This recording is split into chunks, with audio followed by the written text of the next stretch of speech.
আসসালামু আলাইকুম রহমতুল্লাহ বরকাত।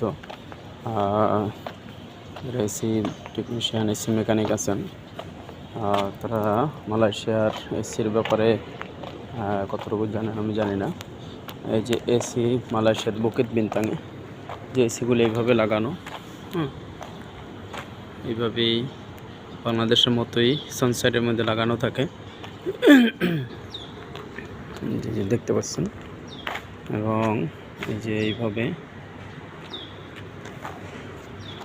বাইরের সানসাইডের মধ্যে এবং সমান দেয়ালের মধ্যে লাগানো, সমান জায়গায় ঠিক বাংলাদেশের মতোই ঝুলে ঝুলে লাগাইতে হয়।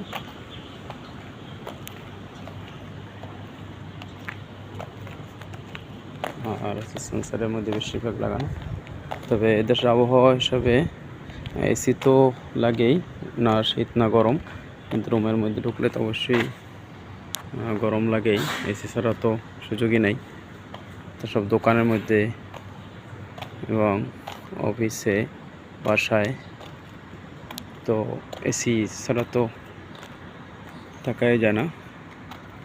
এটা আবার পুরো গ্রিল করে দিছে, পুরো গ্রিল করে সেলফ বানাই দেওয়া হয়েছে অনেকগুলো এসি। এটা সম্ভবত বাসা, এটা বুকিত বিন্তাঙের মধ্যে, মালয়েশিয়া বুকিত বিন্তাং, এই জায়গার মধ্যে এসিগুলোকে লাগানো হয়েছে। এখানে আবার লক করে গেছে, তালা দেওয়া হয়েছে অ্যাঙ্গেলের সাথে, অথবা সেফটি সিকিউরিটির জন্য, এত রিক্স আছে সম্ভবত, সেই জন্যই তালা দিছে। সেই অবস্থা।